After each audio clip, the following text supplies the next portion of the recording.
I was careless when I accessed the deep web. The deep web is one of the most fascinating things in the world.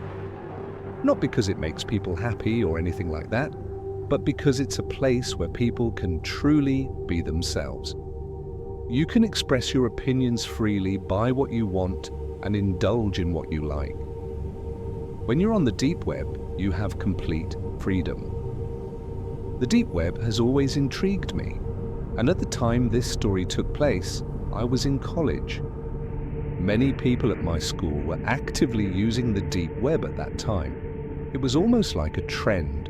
With more and more people accessing the deep web, I felt safe enough to give it a try. At the time, I had heard and read many creepy stories about the deep web, about how you could get hacked or tracked if you stumbled onto dangerous websites, and how hackers on the deep web could even find your home address. These stories were the main reason I had stayed away from the deep web. But with so many of my college friends casually using it, I decided to see what it was all about. I asked a friend to come over and help me set up some software. When he arrived, we opened my laptop and started the setup. He told me we would be using Tor, a software that allows you to access the deep web. He also asked if I planned to do anything illegal. I said no. He explained that if I wasn't doing anything illegal, I wouldn't need to install Tails, a software that provides greater anonymity for illegal activities. After a while, everything was ready. I had a new IP address and my friend told me about the do's and don'ts. He particularly emphasized that if I visited the hidden wiki, I should enable safe mode to avoid seeing things I absolutely didn't want to see or shouldn't see. After about 2 weeks of using the deep web, I felt like a pro. I had visited various websites, met amazing people, made new friends, and even bought some drugs on there. Then I became overconfident and ready to dive deeper into the dark web. I turned off safe mode on the hidden wiki and started seeing new links. It took a while because the browser loaded slowly and many of the links were expired. Finally, I stumbled upon a website called All the Gore. It was essentially a large chat room with various topics. I have a pretty strong stomach. I've watched violent movies and scenes of slashing and gore on the regular internet. After browsing through a few different chat rooms, I realized this site was truly sick. The people in these chat rooms were actual killers, bragging about the things they had done. In the chat rooms, you could also post photos. There was this man named Culture045 who was holding court in one of the chat rooms. He was telling a story about how he broke into a family's home, kidnapped a little girl, and brutally murdered her parents by hiding and waiting under their bed. Then he went on to describe how he took the girl to his house, abused her, beat her, and cut her with a knife. At first, I didn't believe what he was saying was true, but then he started posting pictures. They were the most horrific images I had ever seen. Close-up photos of a little girl, around 8 to 10 years old, violently abused, beaten, and cut with a knife. He kept posting more pictures. The latest one showed the girl tied to a chair, bleeding and crying. Then he posted another photo of himself holding a drill, drilling into the girl's skull. The most haunting detail was that while he was committing this disgusting act, he was looking directly at the camera with clear joy on his face. I sat there, frozen, having seen more than enough. Then I started sending messages into the chat room. "You guys are sick and deserve to die. How can you sleep peacefully after doing these things?" Immediately, the people in the chat room started mocking me. They called me a hopeless, worthless kid, just like the little girl in the photos. They said I didn't belong in the grown-up area meant for real men and called me a coward. Then Culture045 said something in the chat. He said, "Oh yeah, where do you live, buddy? I'm sure everyone would love to see you show up on this site." I did something incredibly stupid and replied, "I'm calling the police and they're going to shut this site down." Less than a minute later, the entire website turned black, and a chat window with green text popped up. Someone named Admin1 messaged, "Call the police and you'll regret it." I didn't respond and reached for my phone.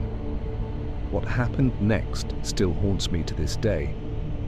I received a notification on my phone. I opened it, and the message read, "Call the police and you'll die." It didn't show a phone number. It didn't even show an unknown number, just a blank space. I looked back at my laptop and realized my webcam was on.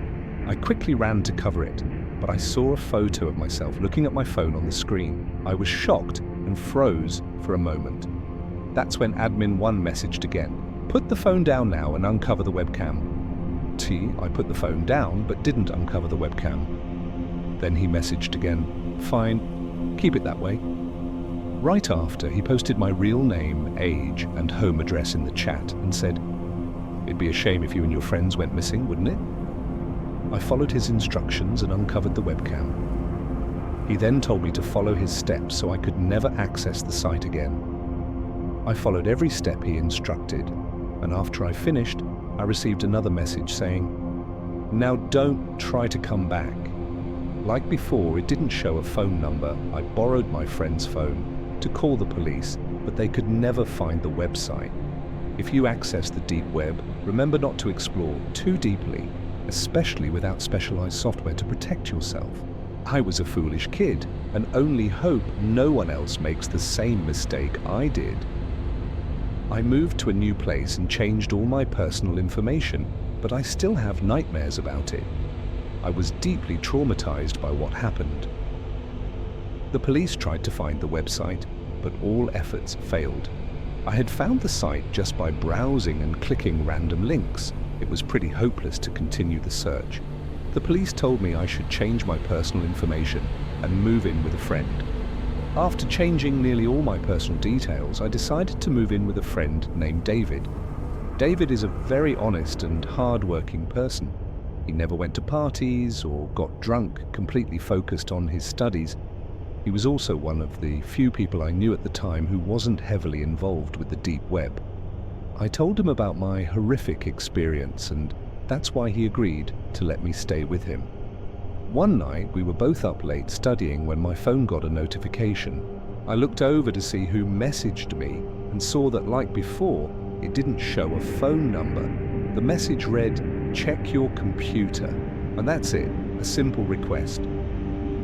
I opened my laptop and realized I couldn't control the mouse cursor. I tried moving it, but it moved on its own. Someone, somehow, had taken control of my computer.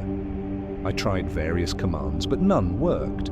I noticed the person controlling my computer was downloading software, likely malware, but I couldn't do anything about it.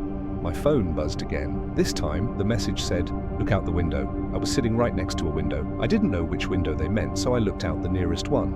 I saw a man in the parking lot leaning against a white van, holding a phone. When I looked at him, he nodded back. My phone buzzed again. Type in and press Shift plus Alt plus F5 at the same time to start the software. I called David over to show him what was happening. He looked just as worried as I was. With the man standing right outside, we didn't want to provoke him. David called the police immediately and told me they'd be there soon. I didn't start the software and just sat there. Then I got another message. "I'll come inside if you don't do it." I didn't know why he didn't just do it himself, since he was controlling my computer. But I didn't dare ask. I was 99% sure it was malicious spyware that would harm my computer, so I refused to start it. David grabbed a baseball bat in case the man tried to break in. About 5 minutes later, we heard someone twisting the doorknob. It was locked. Then we heard loud banging on the door. We were both panicking. I looked out the window again. Sure enough, the man and the van were gone. The banging on the door grew more intense until we heard a massive crash. It went on for a few minutes. Then we heard footsteps walking down the hallway and fading away. I got another message. "We'll be back." I was terrified. When the police arrived, they told me to look at the door. I followed them out into the hallway and saw scratches on it, my name carved into the door. The police started investigating the building, and a tech specialist came to check my computer. He ran some diagnostic software and investigated the strange program on my laptop. Eventually, he managed to close and remove it. He told me my laptop was no longer safe. He said important files had been hacked and corrupted. We completely wiped it, and he checked my phone too. Like before, he couldn't trace who sent the messages. He told me they'd have officers patrolling the area to keep me safe in case this happened again.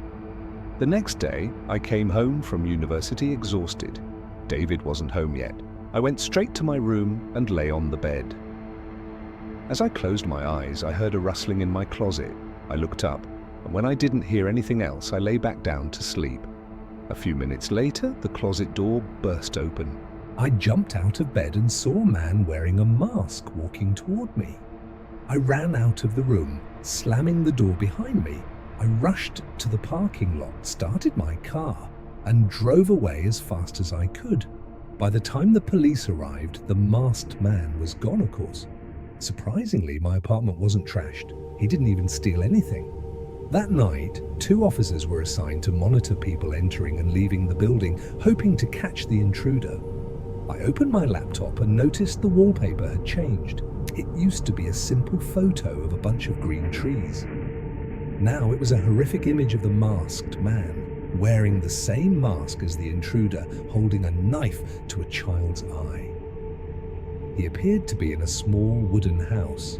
I also noticed all my software was gone, and that strange program was sitting in the middle of the screen.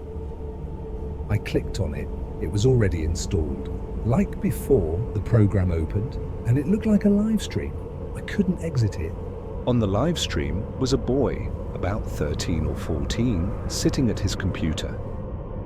It didn't take long to realize I was watching him through his webcam, and he had no idea he was being watched. A chat window popped up in the top right corner of the screen. Someone sent a message. "Welcome to the live stream. We're so glad everyone's here. Thanks to John for being here." My eyes widened in shock. My name is John. They had been waiting for me to join so they could start the live stream. As I kept watching, I saw the closet door behind the poor boy slowly open. A man walked out holding a toolbox. He slowly set it down and pulled out a roll of duct tape. He approached the boy from behind, taped his mouth shut, and held him tightly. The poor boy looked terrified. He tried to scream but couldn't. Still, he made a lot of noise, so I figured he was home alone. I tried to exit the program, but I couldn't. Then I saw the man pull out a screwdriver and stab it into the boy's chest. Blood started pouring out, and the boy made muffled, screeching sounds. I could see tears streaming down his face as the sick man stabbed the screwdriver deeper and pulled it out. The man then took out a hammer and smashed it into the boy's arm several times until it was a bloody, mangled mess. I tried every command to escape, but nothing worked. I noticed the people watching the live stream were cheering the man on in the chat, requesting he do other things to the boy. The man then pulled out an electric saw, held it to the boy's face and turned it on. The boy screamed in agony as the saw went into his eye. Blood splattered everywhere, including on the camera.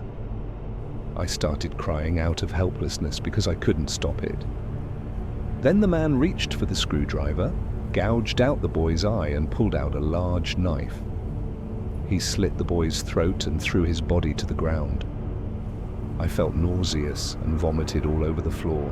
When I looked back at the chat, people were spamming horrific things like God's command.